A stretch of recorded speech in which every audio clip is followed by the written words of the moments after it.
Bonsoir à vous qui êtes avec nous sur Canal 3 Bénin dans cette tranche de l'actualité. Au menu, le baccalauréat lancé dans le Borgou au CEG Zongo de Parakou, un centre accueillant plus de 700 candidats dont des postulats à besoins spécifiques. Ce sont des candidats au moral haut qui ont accueilli les autorités départementales ce matin, le démarrage des épreuves écrites. L'engagement de l'ONG APROSOC pour la protection sociale dans le domaine de la santé au Bénin. Elle a tenu ce week-end la 7e édition du camp de la mutualité de Dassazouma, des festivités centrées sur la place de la nutrition dans la lutte contre la pauvreté en famille. Le Cap-Vert vient de tenir la Grande Espagne en échec avec un score nul et vierge. C'est une belle entrée en compétition qui maintient la trajectoire des sélections africaines tombeuses de géants comme le Maroc face au Brésil. La grosse performance africaine de ce week-end est la victoire des éléphants face à l'Équateur tard ce dimanche. C'est le grand jour pour les candidats à l'examen du baccalauréat session de juin 2026. 77 101 candidats prennent part à cet examen dans tout le Bénin depuis ce matin.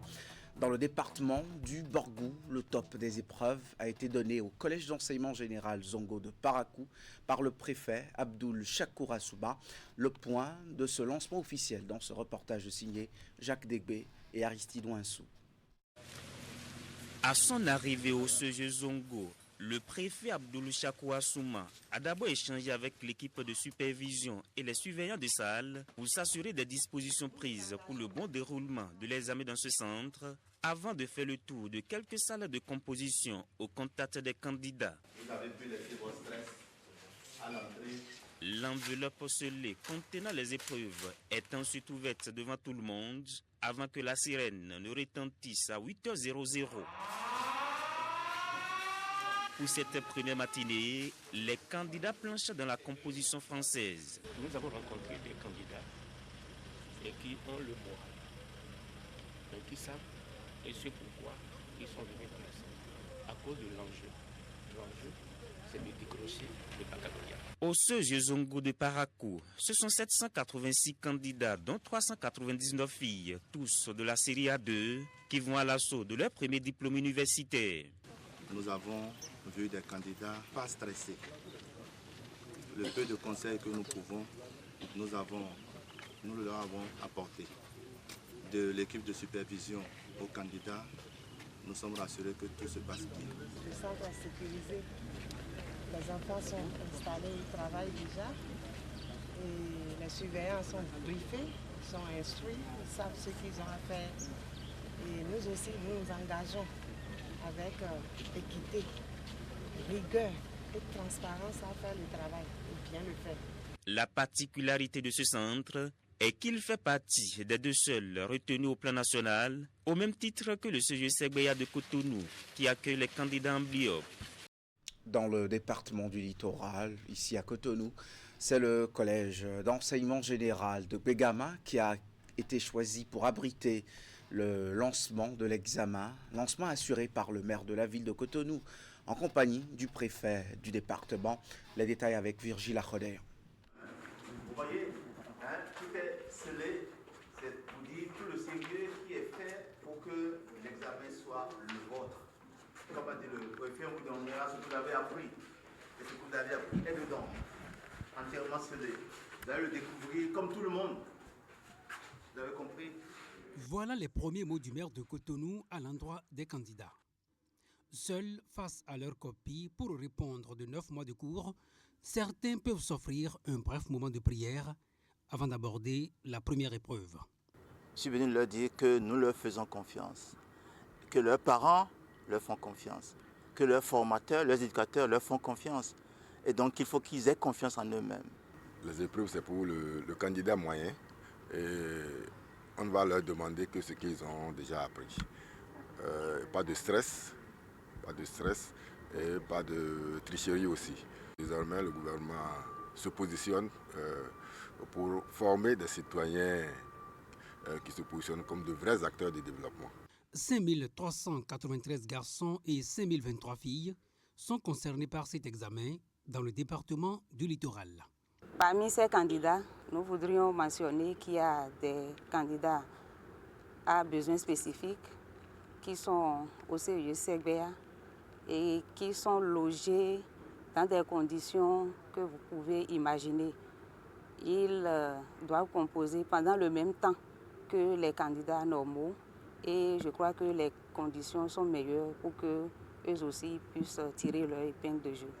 À Gbegame comme à Segbea, le maire a passé un message de confiance aux encadreurs, appelé à mettre les candidats en confiance dans leur action de contrôle et de surveillance.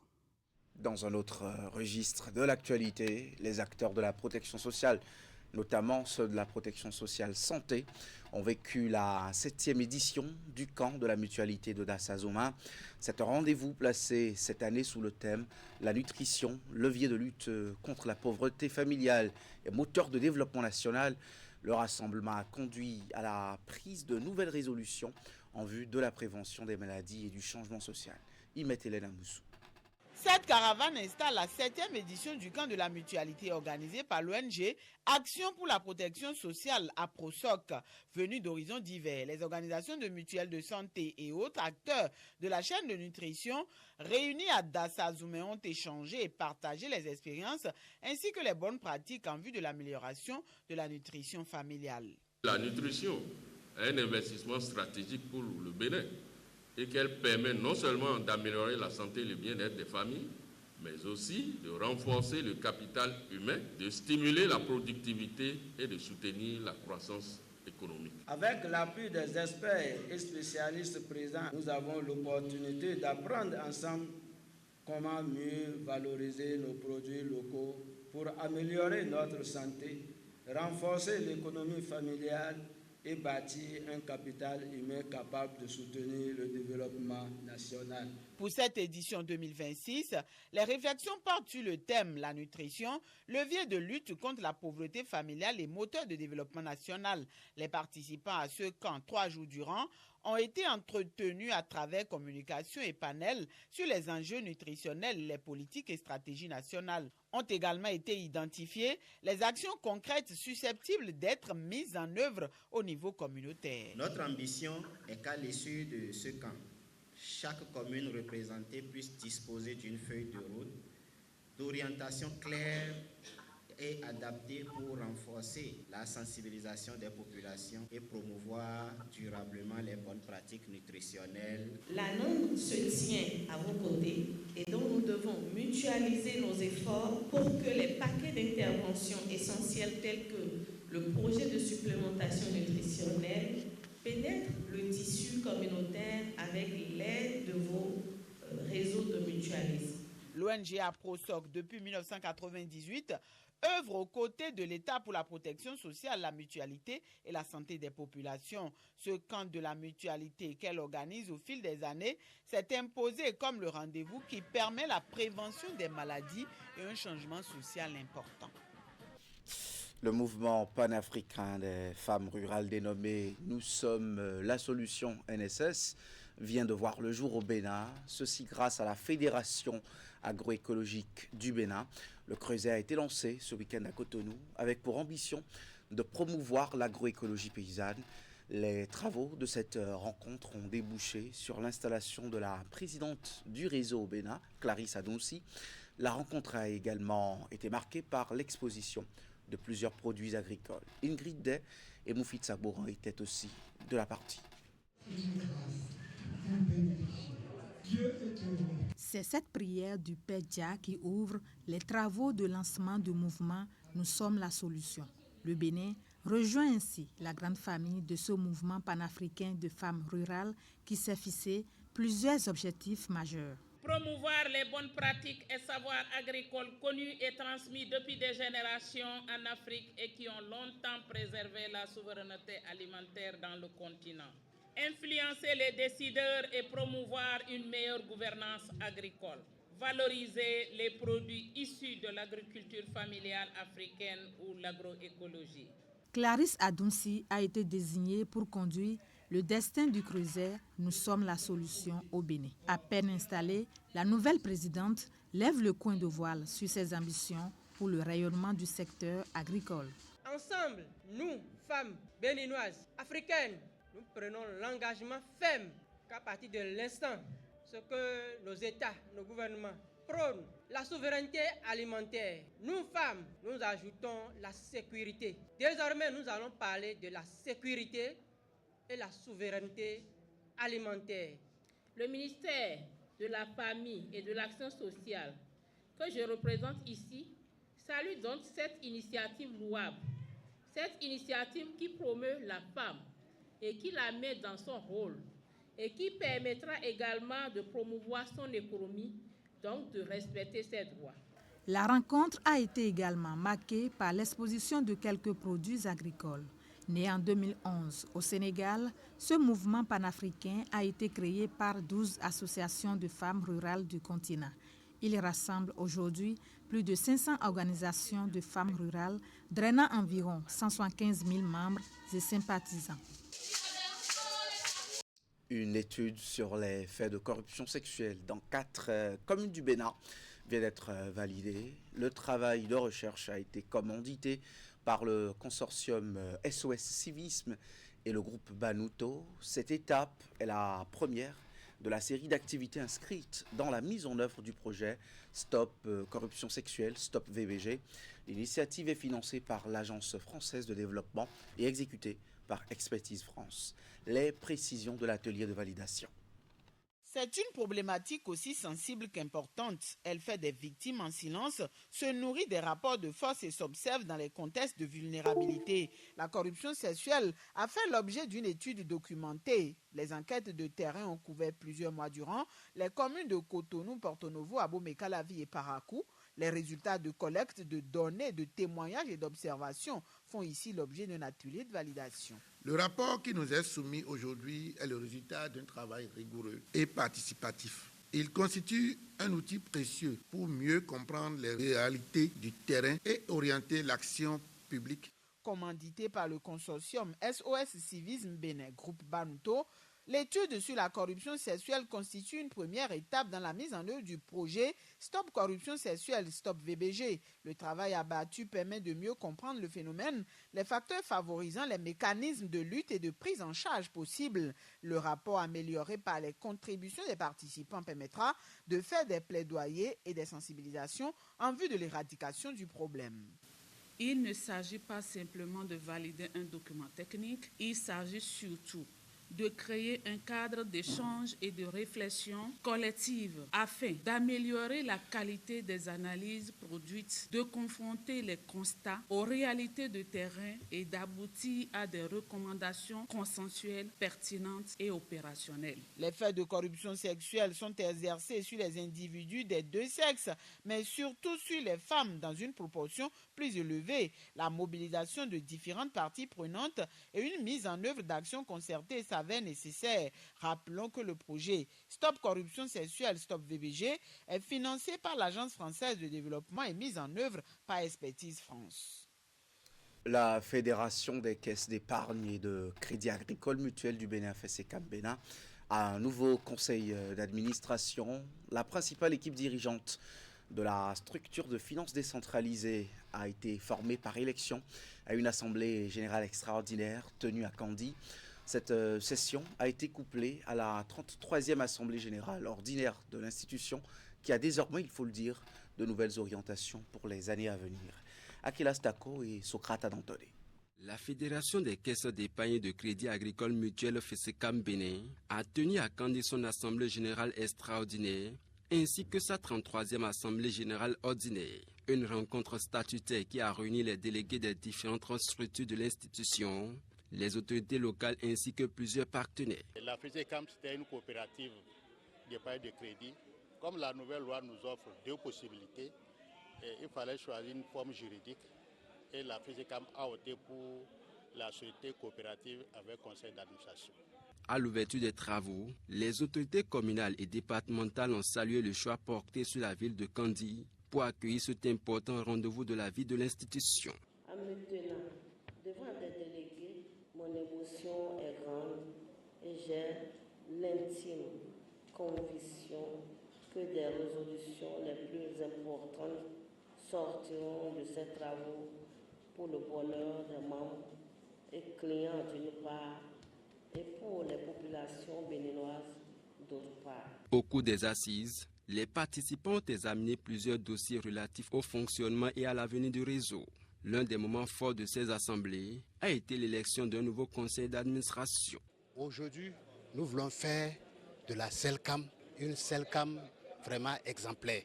Aujourd'hui, si je vais vous parler en termes, pour ne pas aller dans la technique, lorsque vous avez votre agent ici, nous voulons désormais, avec votre livret ou bien une carte, un peu comme les banques, que vous puissiez vraiment être satisfait partout où besoin sera. La cérémonie de clôture a été marquée par la remise de présents symboliques aux administrateurs et élus en fin de mandat. Envie d'une évasion musicale où vos morceaux préférés sont joués avec une technique qui vous transporte comme jamais. Un jeune talent de la scène locale de mixage de musique vous l'offre à votre guise. DJ James est son nom d'artiste. En prestation à l'Institut français de Cotonou, il s'est livré à Hugues Vinibé sur sa passion et son parcours professionnel. Suivez plutôt. Des mouvements habiles pour contrôler la console de mixage et le logiciel de mixage. Sur le mix, DJ James. La sélection musicale intègre du hip-hop, du R&B, du drill, du compas et de l'afrobeat. Sur scène, pour une prestation ponctuelle, l'artiste émerveille son public. Waouh! Le DJ, il nous a mis dans le mood. Moi, j'ai kiffé ce qu'il a fait. Non, il est bon. Et au début, quand nous on est arrivés, il a commencé par mixer les sons hip-hop. Et nous, étant donné qu'on est des hip-hopers, ça nous a beaucoup plu. En tout cas, moi, j'ai kiffé la manière dont il mixait ses sons. C'était au top. Chapeau. Ce show est une marque supplémentaire d'une carrière démarrée sans préparation il y a presque une décennie. Déjà de base, j'aimais la musique. J'ai eu à commencer ça en 2012 à la maison. Mais carrière DJ, je l'ai commencé véritablement en 2017. Un jour, sur une prestation, le DJ qui devait jouer n'était pas venu. Et je lui ai dit de me trouver juste un PC. Mais j'avais une clé USB de 8 Go où il y avait des sons. Il y avait le logiciel Virtual DJ dessus. J'ai joué. Désormais révélé, le jeune DJ enchaîne les scènes, y compris les plus grandes, au plan national. J'ai fait Festi Chill and Groove. J'ai eu à bosser sur le Celtic Summer Show également, Fluo Party également. Pour autant, le parcours du talentueux mixeur n'est pas fait que de succès. Il y a des prestations que tu fais, on ne te paye pas. Par exemple, tu viens, la prestation, bien l'événement a eu flop. Le promoteur est contraint de ne pas pouvoir te payer. Il y a des événements, on te programme, tu viens après, on dit c'est reporté pour l'autre date. Et derrière chaque prestation, un travail de longue haleine. Il faut d'abord choisir les sons, sélectionner. Il y a plein de choses. Les classer, les écouter. Même si tu ne connais pas la chanson, tu écoutes, histoire de savoir dans quelle catégorie il faut les classer. Si c'est hip-hop, si c'est house. Voilà, il y a beaucoup de difficultés. On a des nuits blanches. Carburant à une détermination inébranlable, DJ James nourrit de grandes ambitions, notamment dans l'événementiel. La création d'un site qui va permettre à tous ceux qui désirent, ceux qui veulent faire des événements du moins, à aller sur cette île pour trouver si c'est prestataire de DJ, MC. DJ de métier, James est également ingénieur de son. Même après son décès, le diocèse d'Abomey se souvient encore de Monseigneur Lucien Monsi Agboka. À l'occasion des 100 ans de naissance du regretté prélat, diverses manifestations ont été organisées en hommage à sa mémoire. L'anniversaire était aussi pour la communauté catholique du diocèse d'Abomey un temps de célébration de ses œuvres. La célébration eucharistique de couronnement a eu lieu à la cathédrale Saint-Pierre et Paul d'Abomey. En voici le reportage. Ce 3 juin 1926 naissait au sein du couple Agboka Pognon le bébé Lucien. Cette messe organisée par le diocèse d'Abomey se tient plusieurs décennies après et célèbre ainsi le centenaire de la naissance de Monseigneur Lucien Monsi Agboka, prélat et bâtisseur. À l'occasion, les familles Agboka et Pognon, les membres du diocèse d'Abomey, fidèles et filleuls du prêtre, sont venus célébrer un ecclésiaste hors pair, mais aussi et surtout un berger. Après, même sa mort, il y a encore beaucoup de monde autour de Monseigneur Agboka. et pour soutenir également les œuvres qu'il a pu faire. L'église du diocèse d'Abomey a voulu se rappeler cette date et donc a voulu rendre grâce à Dieu, mais aussi pour lui rendre hommage. Après son cursus primaire, son parcours au séminaire et ses études théologiques à Rome, Lucien Mossi Agboka ordonné prend en juin 1963 les commandes du diocèse d'Abomey nouvellement créé alors. Pendant plusieurs décennies, il va construire pierre après pierre une réputation solide pour le diocèse avec en avant-garde l'évangélisation mais aussi et surtout le social. Aujourd'hui encore, ses œuvres sont palpables et nécessitent d'être réadaptées et réorientées selon les responsables actuels du diocèse. Il a structuré le diocèse selon la loi canonique. Il a aussi créé beaucoup d'œuvres, surtout dans le domaine social. Nous avons par exemple le centre féminin, le foyer Sainte-Monique d'Abomey. Donc un peu partout dans tout l'ancien diocèse d'Abomey, ça va jusqu'à Agbon, Pira et autres. Il y a de ces centres qui existent encore, mais qui ont besoin d'être réaménagés et puis réorientés. À l'occasion du centenaire de la naissance du premier évêque du diocèse d'Abomey, un programme alléchant a été concocté avec plusieurs activités. L'objectif visé est de redonner à Lucien Mossi Agboka tous les honneurs qui lui sont dus, rehausser son image, mais aussi revisiter ses œuvres afin de les perpétuer, de même que sa pensée. On finit en sport. Tout le week-end durant, la planète foot était en ébullition avec la 23e édition de la Coupe du monde de football. La première journée de la phase de groupe se poursuit en Amérique du Nord avec fortunes diverses pour les pays en lice. Et déjà, l'Afrique tient sa toute première victoire au cours de cette édition grâce aux éléphants de Côte d'Ivoire qui ont fait craquer l'Équateur en se lançant parfaitement dans leur campagne. Retour ici sur ces différentes performances avec Candide Onwinta.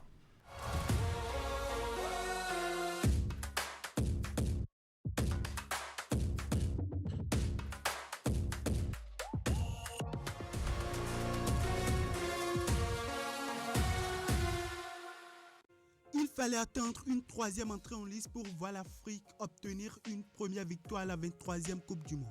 Après le précieux nul obtenu par le Maroc face au Brésil, la Côte d'Ivoire enregistre une entrée en lice plutôt sereine au bout de la nuit. Face à l'Équateur qui est sur une série d'environ une vingtaine de matchs sans défaite, la bande Hermès Faé s'offre 3 précieux points au thème de la rencontre. Sauvés 2 fois par la barre transversale et un poteau, les Ivoiriens sont délivrés par le jeune prodige Amad Diallo entré en cours de jeu. Il marque en toute fin de rencontre et offre la victoire aux siens sur le score étriqué d'1-0 sur l'Équateur. Une victoire qui fait d'Hermès Faé le premier technicien ivoirien à remporter un match en Coupe du Monde. Plus loin dans la nuit, un autre représentant du continent faisait son entrée en lice face à la Suède. Les Aigles du Carthage qui signaient leur 7e apparition sur la scène mondiale chutent d'entrée. Défaite 5-1 face aux Suédois dans un groupe où ils verront sur leur chemin au cours de leur prochaine sortie les Oranges des Pays-Bas et les Samouraïs Bleus du Japon. Deux adversaires qui se sont neutralisés un peu plus tôt dans une rencontre indécise sur un score de 2 buts partout. De son côté, la National Mannschaft remet une performance de Brésil 2014 pour son premier match dans la compétition face à l'équipe de la Curaçao qui signe sa première apparition. Un festin offensif de 7-1 pour les champions du monde de 2014 qui marquent leur entrée dans le tournoi. Une éclatante victoire avant leur deuxième sortie de la phase des groupes face aux éléphants de la Côte d'Ivoire tombeurs de l'Équateur à leur entrée en compétition. 3 autres rendez-vous à prendre ce soir, toujours dans le cadre de la première journée, entre autres, Espagne-Cap-Vert à 17h. Les requins bleus de l'Afrique pour leur première apparition sur la scène mondiale débutent face aux champions d'Europe en titre. Suivra à 20h l'entrée en matière des pharaons d'Égypte, abonnés absents de la dernière édition au Qatar, face aux Diables Rouges de la Belgique. À 23h, l'Arabie Saoudite sera face à l'équipe de la Nouvelle-Zélande.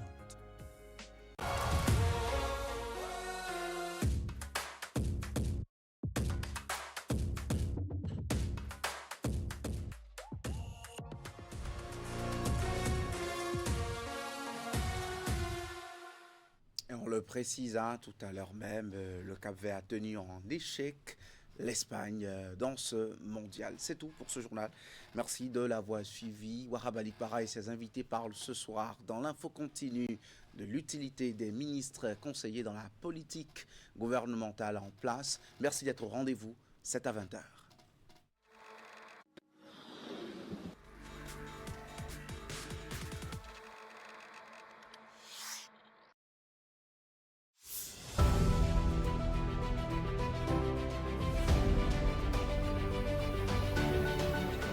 Afrique.